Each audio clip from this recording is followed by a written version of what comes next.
Tim, I'm having all these problems in my marriage. My wife is withholding physical intimacy with me. She seems resentful and hostile towards me. It seems like nothing I ever do is good enough. It seems like I just can't make my wife happy. Well, let me ask you this. It wasn't always like this, was it? It wasn't always like this, was it? No, it wasn't. And so I'm going to tell you a harsh reality that probably every other person in your life will not tell you. It's your fault. It's your fault. Because your wife and the state of her emotional state on a day-to-day basis, that's a reflection of what you pour into her. Your wife, her moods, what she puts into the children, her level of happiness and fulfillment in your home is a reflection of you and your lack of leadership. And see, that's the harsh truth and reality that a lot of men don't want to face. You know what they want to do? They want to blame it on their wife, and they want to take the exit door, which is what? Get divorced, because that's easier. Weak, passive, insecure men who don't want to take the hard road to get to a better place get divorced. Divorce is easy. It's easy. You know why? It requires nothing from you. It requires nothing from you. You know what it doesn't require you to do? Look at yourself in the mirror and get real, raw, and brutally honest with yourself about why it ended up like this. You sit back and you blame your wife, and you make your wife the scapegoat for why your marriage has gone downhill. So that's what you do now? That's how you face every problem in your life? Is by blaming somebody else? Oh, you'll take ownership of the victories.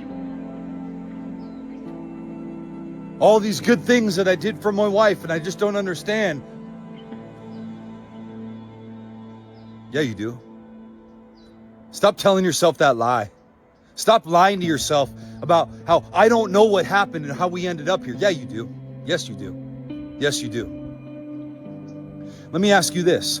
When you go back in time, can you identify a precipitating event that led to this moment that you're in right now?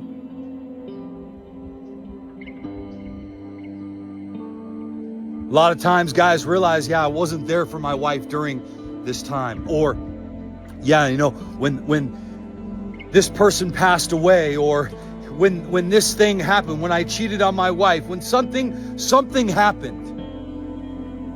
And what took place is because you're probably more of the avoidant type.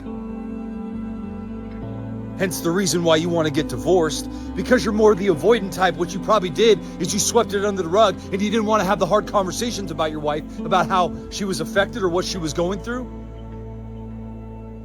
And then you create that wedge. You create that wedge. And see, the reason that you allowed that wedge to stay there is because it allowed you to just do you. It allowed you to just go off on your path to do what you wanted to do and not have the obligation to connect with your wife.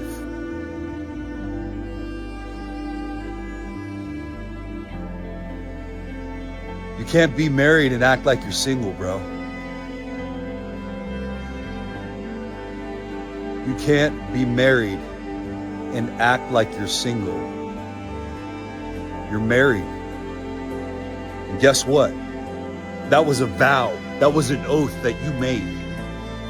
The only reason you want to back out of it is because you don't want to do the hard work that's required to make it better than it ever was. And yeah, I said it, better than it ever was.